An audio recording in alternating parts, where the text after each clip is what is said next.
원룸 같은 작은 공간에서도 120인치 화면으로 인풋렉 없이 잔상 없는 고주사율 게임을 할 수 있다고? 게다가 스피커가 하만카돈?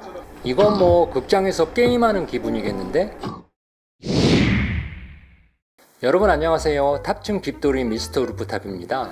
오늘은 저같은 집돌이들에게 최적화된 아이템을 하나 소개해 보려고 하는데요. 바로 게임과 영화 같은 홈 엔터테인먼트를 집안에서 만끽할 수 있는 고화질, 고출력 사운드를 탑재한 뷰소닉의 X2 4K 단초점 게이밍 프로젝터입니다. 집이 게임방이 될 수도 있고 홈시네마가 될 수도 있는 거죠. 게임에 특화된 고성능 빔 프로젝터는 뭐가 다른지 너무 궁금해서 제품은 대여를 받아 리뷰를 하였습니다.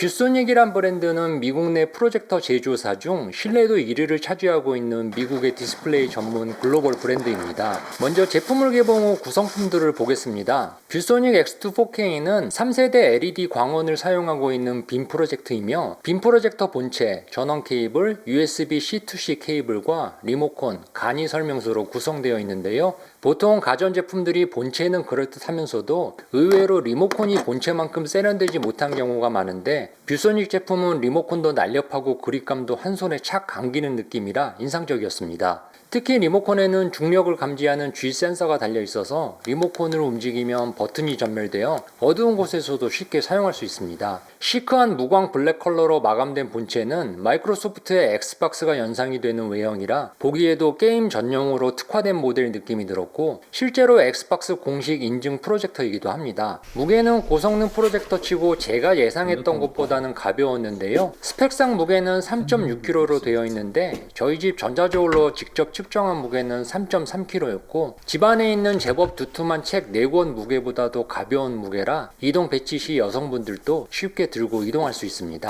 상단 슬라이딩 커버를 열어 렌즈의 초점과 줌링을 조정할 수 있고 조작 버튼들도 사용할 수 있지만 리모컨을 사용하면 되기에 본체 커버를 열 일은 많지 않을 것 같습니다. 전면과 측면은 방열 패널로 마감되어 있고 6W 하만카돈 스피커 2개가 측면부에 위치하고 있습니다. 하단에는 미끄럼 방지 고무로 처리된 2단 높이 폴딩 받침대가 달려있어 펼쳐서 사용할 수 있고 미사용 시엔 깔끔하게 접어서 수납할 수 있습니다. 후면 포트들도 부족함 없이 풍족하고 알차게 구성되어 있습니다. PC, 폰, 게임기 등 웬만한 기기들은 변환 젠더나 어댑터 없이 모두 바로 연결해서 플러그 앤 플레이 세팅으로 복잡한 설정 없이도 사용이 가능합니다. 특히 두 개의 HDMI 포트들 중 HDMI2는 게임기 전용으로 엑스박스 콘솔을 연결하면 프로젝터가 기본적으로 게임 모드로 전환됩니다. USB-C 포트는 충전도 지원하기 때문에 콘텐츠를 이용하며 충전도 할 수 있고 도킹 스테이션 없이 닌텐도 연결도 가능합니다. 기본적으로 자체 앱을 구동하여 넷플릭스 같은 OTT 시청도 할 수는 있지만 가용할 수 있는 앱은 제한적입니다. 하지만 와이파이로 화면 미러링 기능을 사용할 수 있고 현재 제품 구입 시 스마트 동굴을 무상으로 지급하는 프로모션도 진행되고 있기 때문에 OTT 시청은 자체 앱보다는 대체 솔루션으로 사용이 가능합니다. 파워를 켜면 초기 부팅 시간은 40초 정도가 나오고요. 작동 시 소음 레벨은 40dB 정도라 프로젝터 옆에 있으면 소음이 들리긴 하는데 공항 정보 시스템에서 제공하고 있는 생활 소음 레벨과 비교해보니 조용한 도서관과 비슷한 레벨이고 막상 실제 컨텐츠를 이용할 때에는 콘텐츠 자체 사운드가 있어서 작동 소음이 귀에 거슬리지는 않았습니다. 빔 프로젝터를 설치할 때 의외로 성가신 부분이 바로 거리 조절하고 밑에 받침대에 넣어서 높이 조절하고 수직 수평 맞추고 세팅하는 작업들이었는데 X2 4K는 설치 편의성도 직관적이라 아주 쉽습니다. 키스톤 세팅으로 들어가서 리모컨으로 수직, 수평, 회전, 4군데 코너 키스톤까지 모두 쉽게 조절할 수 있고 와핑 기능이 있어 굴곡진 면에서도 자연스럽게 투사가 가능합니다. 모니터나 TV 대신 프로젝터에 눈을 돌리는 이유는 바로 TV나 모니터로 구현하기 어려운 초대형 화면을 구현할 수 있기 때문이죠. 더군다나 거대한 벽면 공간을 점유하고 있는 붙박이 TV와 달리 단초점 프로젝터는 상대적으로 좁은 공간에서도 최대 120인치 대형 화면을 필요할 때만 가용할 수 있어서 공간 효율성도 뛰어납니다. 뷰소닉 X2 4K는 단초점 렌즈라 짧은 투사거리에서 사용이 가능한데요. 1m가 채 안 되는 90cm에서는 60인치, 1.5m 거리에서는 100인치, 1.8m 거리만 확보되면 모니터나 TV로는 상상할 수 없는 120인치 초대형 화면이 눈앞에 펼쳐집니다.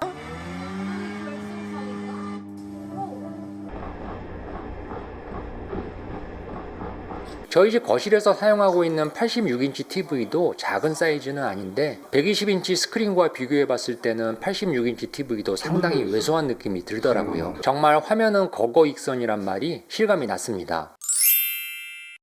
화면만 크다고 장땡은 아니죠. 프로젝터가 상대적으로 취약한 부분이 밝기와 화질일 수 있는데요. 모니터는 밝기 측정 시 니트라는 단위를 사용하지만 프로젝터는 안시루멘이라는 단위를 사용합니다. 통상적으로 100만원 이하의 보급형 프로젝터들은 300에서 1000 안시 정도 밝기고 100만원 이상의 고급형 모델들은 1500 안시 이상의 밝기를 가지고 있습니다. 하지만 낮 시간대에 밝은 곳에서도 빔 프로젝터를 사용하기 위해서는 2000 안시 이상은 돼야 불편없이 사용할 수 있는데 뷰소닉 X2 4K는 2150 안시루멘 밝기와 300만 대 1의 명암비를 구사하여 웬만한 직사광선만 차단해주면 낮에도 무리 없이 사용할 수 있습니다. 사무용으로 사용하는 고급형 프로젝터들이 3000 안시급 제품들도 있기 때문에 상대적으로 밝기가 약하지 않나라고 생각될 수도 있는데요. 오히려 뻥 스펙을 위해서 과도한 밝기를 구사할 경우 컬러 밸런스가 깨질 수 있기 때문에 강연장이나 발표용으로 사용하는 3000 안시 이상의 빔 프로젝터들과는 달리 정확하고 풍부한 색 표현을 필요로 하는 게임 전용 빔 프로젝터의 특성을 고려한 밝기로 생각됩니다.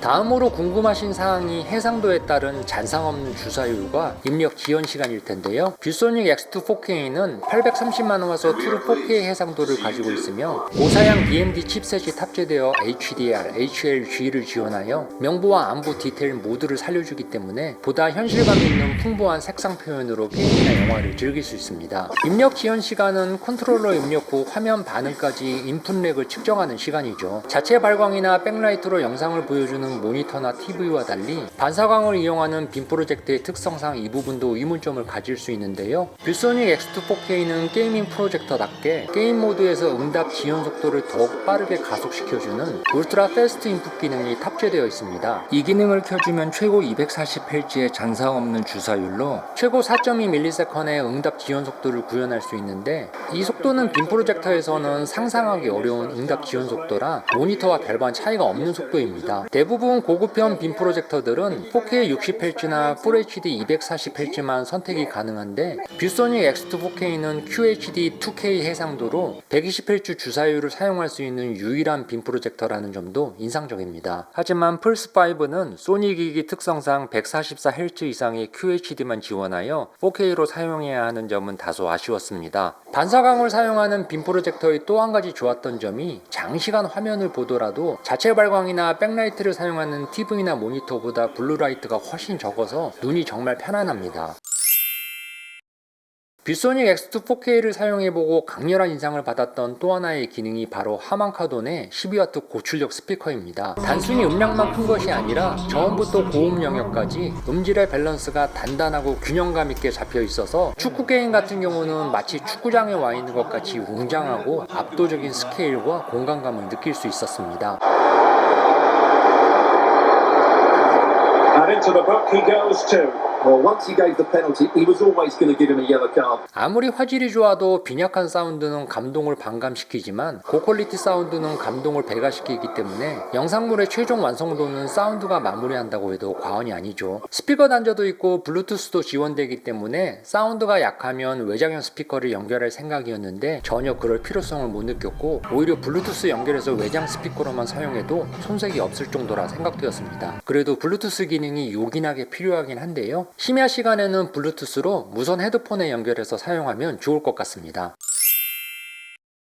사용하면서 아직까지는 치명적인 단점을 찾을 수는 없었지만 펌웨어 업그레이드 할 때 개선이 되면 좋을 듯한 위시리스트 기능도 있었는데요. 게임할 때 입력 지연 속도를 높여주는 울트라 패스트 인풋 기능을 설정하면 키스톤 세팅 값이 모두 기본 값으로 재설정이 됩니다. 이 기능을 사용하려면 프로젝터 세팅을 물리적으로 세팅을 하거나 키스톤 세팅 값을 이용하려면 울트라 패스트 인풋 기능을 비활성 상태로 사용해야만 하더라고요. 이 부분은 소프트웨어적인 부분이라 혹시라도 추후에 펌웨어 업그레이드 시 같이 개선이 되면 훨씬 좋을 것 같습니다. 가격이 살짝 부담스러울 것 같긴 한데요. 동급의 대형 TV와는 비교가 불가능한 가격에 공간 효율성도 좋아 환경에 따라 더 좋은 선택이 될 수도 있을 것 같습니다. 영상의 시간 관계상 주요 기능만 소개를 해드렸는데요. 영상으로 담지 못한 나머지 기능들은 고정 댓글에 제품 상세 페이지 링크를 남겨놓을 테니 참고하시기 바랍니다. 오늘 영상이 도움이 되셨다면 구독과 좋아요 누르시고 다음 영상도 놓치지 마시기 바랍니다. 그럼 저는 다음 영상에서 뵙겠습니다.